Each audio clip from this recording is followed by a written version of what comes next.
والسلام عليكم ورحمة الله وبركاته. ازيكم عاملين ايه؟ يا رب تكونوا بخير. طبعا متأسف جدا على التأخير الصراحة من بداية الدراسة، وانا مش عارفة انزل اي فيديو طبعا عشان دحيح يعني، فهحاول ان شاء الله انزل كل يوم خميس فيديو. بس كده بدون ما اطول عليكم المقدمة، يلا بينا نخش على الفيديو على طول.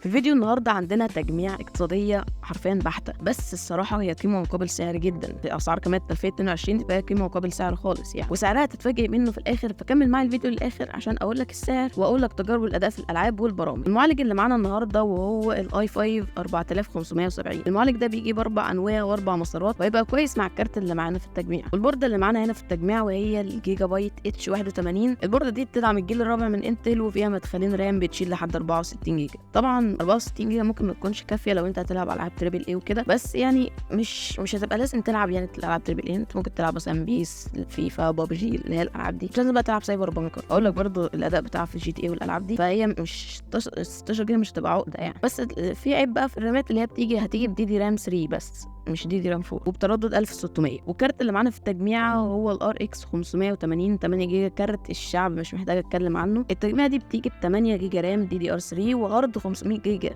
ببلاش بيجي معاه. والميزه اللي في التجميع دي ان الباور بيجي 550 واط 80 بلس برونز، وده هيديك افضليه في تطوير الكارت او المعالج. والكيس اللي هنشيل فيها كل التجميع دي هي اسمها فانتوم زد 5. دي بتيجي باربع مراوح ار جي بي. وكده انا قلت لك كل القطع بتاعت التجميع، يلا بينا نروح نشوف ادائها في الالعاب.